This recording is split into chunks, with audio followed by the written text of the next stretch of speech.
Hey, how's it going, everybody? It's RC Maxfield here from the Back to 12 podcast. And in today's video, we'll discuss the entire Texas Tech men's basketball roster as all 13 scholarships are now secured after the commitment of Joe Toussaint, the West Virginia guard transfer. I'll also give you my way too early starting five prediction and much more. And talking about, Grant McCasland and crew doing a phenomenal job these past 2 weeks in landing what I think are going to be two starting players for the Red Raiders in 2023. But before we get into that, like the video if you're starting to get excited about Texas Tech men's basketball. I know there's still a few more months remaining, but like the video if you're excited for that. And if you want to be a part of the Back to 12 podcast squad, hey, check out the memberships we've got available here on the channel. I'll have a link down in the comments below. But before we really get into the roster too, one last thing, and you know what to do. I always like to start it off with a question for you guys. What is your ideal starting five for the Red Raiders in 2023, 2024 next season for Texas Tech men's basketball? Again, all the scholarships are taken. You got one walk-on. You got 14 guys on the crew right now, right? Who do you want to start for the Red Raiders next season? All right, let's jump into this. Let's talk about the roster itself, okay?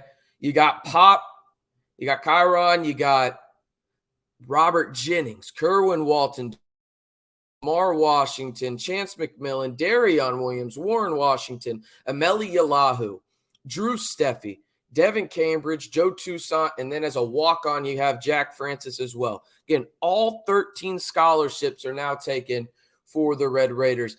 I want to say this.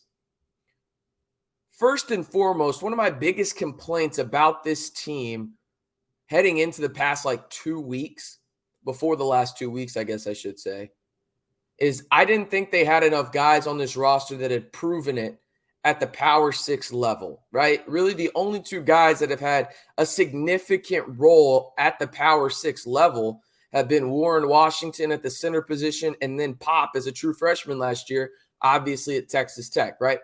Now, Grant McCasland and crew go out and add two more players these past couple weeks in Devan Cambridge from Arizona State and then also Joe Toussaint from West Virginia. And again, I mentioned it earlier, right when we started this video. I think those are two starting guys for you next year. So you got 40% of my starting five right there if you want to stay tuned for that here later in the video. But now you have four guys that have contributed at a pretty significantly high level when it comes down to the Power 6, right? You think about it. You got Pop, you got Warren, you've got Devan, and now you've got Joe. Really solid four right there, in my opinion. And I think I'm all about giving guys their flowers when on this channel, I'm sometimes critical. That's just how it is. You got to be critical sometimes. Not everything is perfect, right? But you have to give Grant McCasland and crew a ton of credit for what they've done, specifically not only in the entire transfer portal process, but really the past 2 weeks. Because you go out and get guys that are instant impact guys. Now, let's not go out here and say Joe Toussaint is going to be an all Big 12 type player. Let's not go out there and say Devan Cambridge is going to be that. But when you look at the needs for Texas Tech and what they needed, in my opinion, the most on this roster, I know a lot of people out there are going to say, oh, RC, we needed another big. I get it. But if you look around the Big 12, let's be real. How many instant impact bigs are there right now? Maybe 6, 7 tops, and you've got one of them, okay? But for me, Texas Tech needed a wing. Check. You get that with Devan Cambridge, right? And then another thing I thought they needed, just looking at the guards you have, and again, not a knock on them. They bring a certain skill set to the table, right? In Pop, Lamar, and Chance. I thought you needed a dog back there in terms of strictly the defensive end. We know Pop has that dog in him on the offensive end, right? Lamar, I think, is going to take a next step, but don't be surprised if they play Lamar more at the 3 and the 4 position in smaller lineups, right? Chance, again, making that big jump, right? From Grand Canyon to Texas Tech. That's a sizable jump when it comes to competition. So you go out and you get a guy that you know is going to be locked down on the defensive end in Joe Toussaint at the guard position. Check. There you go. So for me, those were two of the biggest needs. So I want to give Grant McCasland and crew credit because the job they've done the last couple of weeks addressing two significant needs that I just laid out, truly phenomenal, in my opinion, when you look at it. And if you look at their whole entirety of their transfer portal class, right, the Red Raiders rank 4th best in terms of Division I basketball, according to Evan Miauka. They've only got Florida, Kansas, and LSU. And by the way, Evan is a guy that's just an analytical genius when it comes to college basketball. So be sure to go give him a follow over on Twitter. But Texas Tech has the 4th best transfer portal class in the entire D1 basketball circuit, right? So you think about it, Florida, Kansas, LSU, those are the only 3 schools ahead of you. The job that Grant McCasland has done early on, I thought was solid, right? You go get a guy like Warren Washington, obviously big time, right? I like Chance off the bench as a bench scorer that can catch fire and is an elite shooter. But the job that they've done these past 2 weeks has absolutely been phenomenal, in my opinion. All right, I know y'all have wanted it. My starting 5, let's talk about it a little bit because I think it's interesting because, as I mentioned, I really think you added 2 starters from the jump in Joe Toussaint and Devan Cambridge, right? So 2 starters there. I'll run through my starters and then talk it out a little bit. You got Joe Toussaint, Pop, Devan Cambridge, Lindsey, and Warren Washington. Again, I'm going Toussaint, Pop. Then you got Cambridge, Lindsey, and Washington. I know some people have Darion Williams in their starting 4 spot. I don't think that's going to be the case. I think it's going to be Lindsey. Again, now things can obviously change, but Lindsey's going to be one of those guys that's going to surprise some people in terms of how good he is in terms of being away from the basket, okay? He can play make for his size out there. Really solid passer. I think he's a better shooter than maybe the numbers show, and he's obviously been working on that this offseason. I also think he's just a really good fit alongside Warren Washington and a guy out there where you can have multiple pick and roll lob threats. You can also have pick and roll opportunities just to space the floor where Warren can be on the opposite block.